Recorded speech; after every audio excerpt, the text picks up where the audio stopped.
As a biologist who's worked on the coastlines of Long Island for 25 years now, I'd really like to ask my fellow Long Islanders to consider some ways that they can help make our shorelines more resilient, to make our marshes sturdier and more resilient to the floods, the storms, the high tides that we are always going to face.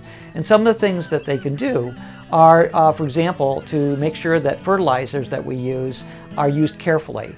Lots of people use fertilizers on their lawns and in their gardens, and it's really important to first make sure that your soils actually need to have fertilizer, and then when fertilizers are applied, that they're applied safely and in a way that your lawn is going to pick them up right away, and so the excess fertilizer doesn't end up out in the ocean.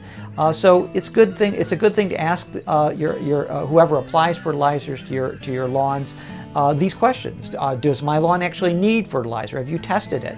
And are you applying it in such a way so that it's likely to stay on the lawn and not wash away? Another thing that we can do is be really careful about the things that end up in our sewers. Some people dump things down our sewers like chemicals and motor oil and things like that.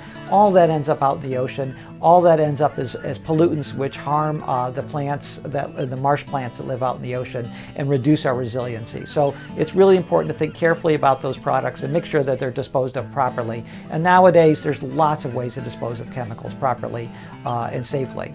Another thing that we can do is to be very careful about our use of plastics. We've become really reliant on single-use plastics, and we use things like balloons. Lots of times this time of year, people have balloons that for parties, for graduations. Lots of times those end up out in the ocean where they harm plants and wildlife out there. So think carefully before you make purchases. Think carefully about how you dispose of plastics. Try to reduce your use of plastics. And try to make sure that those things don't end up out in the ocean. And if all of us contribute in these ways and the other ways that are available to us, I know that we can make our shorelines more resilient, more likely to last well into the future.